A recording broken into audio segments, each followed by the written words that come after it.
Selamat datang kembali di pembahasan mendalam kita. Oke, hari ini kita masuk ke bab 4 buku The Intelligence Trap.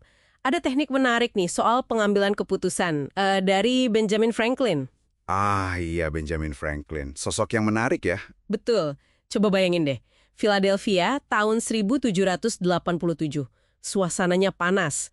Konvensi konstitusi lagi deadlock. Nah, di situ ada Franklin, umurnya 81 tahun waktu itu, delegasi paling tua. Wow, 81 tahun. Senior sekali ya. Iya.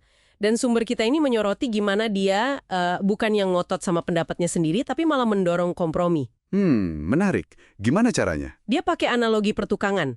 Katanya, kalau papan nggak pas, ya senimannya motong sedikit dari keduanya biar sambungannya bagus. Ah, oke. Jadi pragmatis gitu ya pendekatannya. Nah itu dia, semangat pragmatis inilah yang kadang disebut aljabar moralnya Franklin. Jadi yuk kita bedah bareng, apa sih sebenarnya teknik ini dan kenapa ini relevan buat Anda semua sehari-hari. Oke. Nah, yang menarik soal aljabar moral ini, seperti yang tersirat ya di bab 4, ini tuh bukan cuma soal bikin daftar pro kontra biasa aja. Oh, bukan sekedar itu. Bukan. Intinya lebih ke gimana ya, kesalahan aktif kalau kecerdasan kita sendiri itu bisa jadi jebakan. Bisa bikin kita bias. Maksudnya? Ya, prosesnya kan sistematis, menimbang argumen secara terstruktur. Nah, ini maksa kita buat nggak cuma ngandelin intuisi atau kesan pertama. Sesuatu yang kadang orang paling cerdas pun lupa melakukannya. Ini proses deliberatif, butuh mikir, bukan sekedar feeling. Oke, jadi lebih dalam dari sekedar plus minus ya. Betul. Dan kita lihat contohnya di pidato penutup Franklin di konvensi itu kan. Dia ngaku konstitusi nggak sempurna. Bahkan dia sendiri punya keberatan, tapi dia minta delegasi lain buat, kutipannya, meragukan sedikit infalibilitas diri sendiri. Nah, itu dia. Terus tanda tangan demi persatuan. Ini kan nunjukin kerendahan hati intelektual yang luar biasa ya. Tepat sekali. Dan itu nyambung banget sama konsep kebijaksanaan praktis yang juga dibahas sumber kita. Kebijaksanaan praktis. Iya, kemampuan buat paham apa yang baik dalam hidup, terus milih cara terbaik buat mencapainya. Tapi sambil sadar juga sama keterbatasan pengetahuan kita. Oke. Nah, aljabar moral Franklin ini jadi kayak alat bantu buat itu. Alat bantu kebijaksanaan gitu ya. Bisa dibilang gitu. Kesediaan dia buat meragukan infalibilitas diri itu kunci kenapa pendekatan sistematis ini efektif lawan jebakan kecerdasan. Jadi ini bukan soal kita kurang cerdas, tapi gimana mengarahkan kecerdasan kita biar lebih jernih, lebih objektif. Mengarahkan kecerdasan, saya suka istilah itu. Ya, mengakui kalau pandangan awal kita mungkin aja nggak lengkap, atau mungkin salah. Oke, jadi lantas gimana nih kita atau Anda para pendengar bisa menerapkan ini dalam keseharian?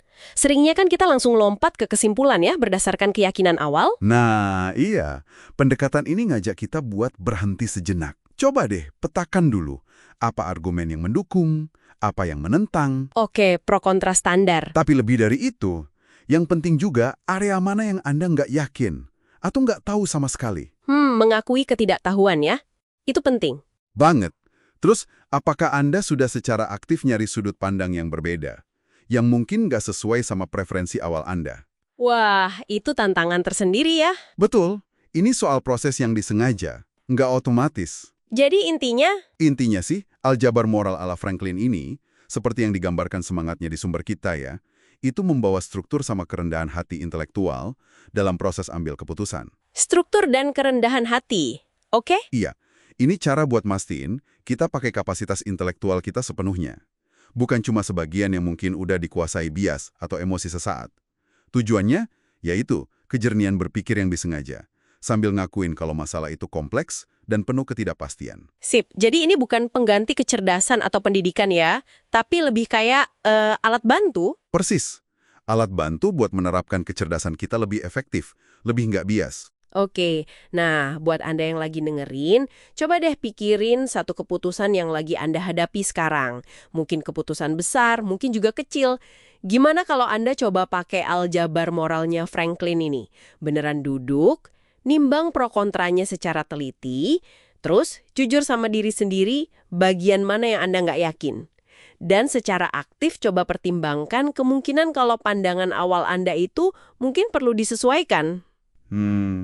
Akankah pendekatan yang lebih terstruktur dan penuh kesadaran diri ini mengubah cara Anda melihat pilihan tersebut? Coba direnungkan ya.